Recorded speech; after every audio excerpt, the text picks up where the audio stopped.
Vous savez, parfois, une image, une seule, ça dit tout. Ça raconte une histoire complexe, un défi de tous les jours. C'est vraiment le cas de L'eau, un droit en fardeau, cette photo de Fawzi Deman qu'on va explorer ensemble aujourd'hui. Oui, tout à fait. Et l'idée, c'est de décortiquer un peu comment, par ses choix, le photographe nous parle de cet accès à l'eau qui est si difficile. C'est ça. C'est une analyse qui, je trouve, éclaire bien le talent de l'artiste, mais aussi le message social. C'est une base intéressante pour réfléchir, même dans un cadre pédagogique d'ailleurs. Exactement. Alors, pour décrire rapidement, on voit deux hommes de dos. Ils marchent, ils portent des récipients vides, des seaux, des bidons, dans une rue assez modeste.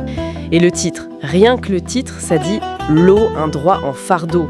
Ça pose d'emblée la problématique, ce droit essentiel qui devient un poids. Ce qui frappe tout de suite, je pense, c'est ce côté très brut, très réel. On a l'impression d'une scène quotidienne, prise sur le vif, sans mise en scène apparente. Oui, c'est vrai, on sent presque la chaleur, la poussière de la rue, on voit les vêtements simples, cet homme pieds nus. Ce sont des détails qui ancrent vraiment la scène dans une réalité. Mais est-ce que justement, ce choix de montrer ça de cette façon, avec cet angle, ce n'est pas déjà une forme d'interprétation au-delà du simple document ? Ah, c'est une excellente remarque. Bien sûr que si. Le regard du photographe, c'est toujours un choix.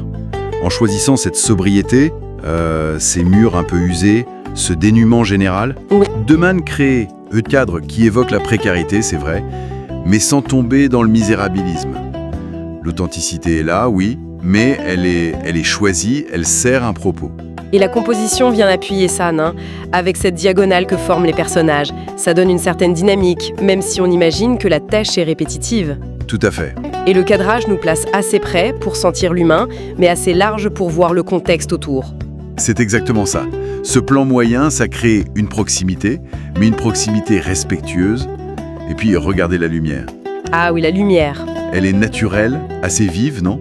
Ça crée des ombres très marquées, ça suggère la chaleur, peut-être la sécheresse, et en tout cas, l'effort physique sans doute sous le soleil. Les couleurs aussi, elles jouent un rôle important, j'ai l'impression. Ce contraste entre les tons un peu terreux, ocre, beige de la rue et des murs.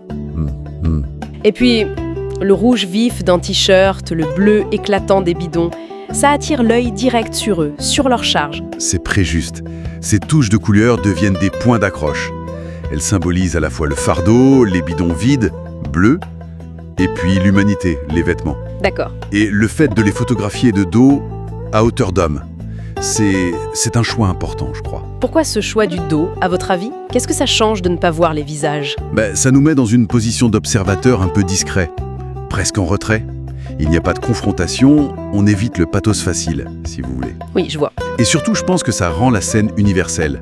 Ces hommes, ça pourrait être n'importe qui, n'importe où, face au même problème.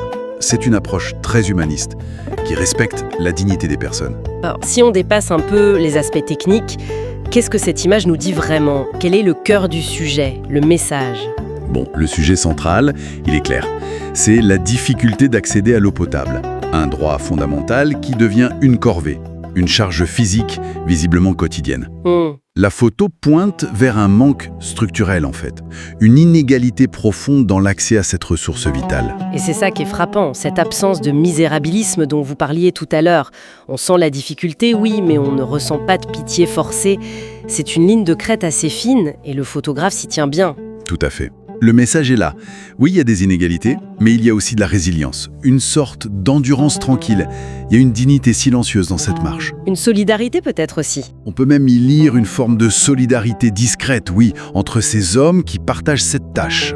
Le talent de Deman, c'est de rendre cet enjeu universel visible dans un quotidien très humble. Donc, il choisit de montrer la réalité sans l'embellir, mais avec une vraie maîtrise artistique pour nous faire réfléchir de manière plus subtile. C'est exactement ça. L'intention, on peut penser, c'est de susciter une prise de conscience, une réflexion, plutôt qu'une simple réaction émotionnelle.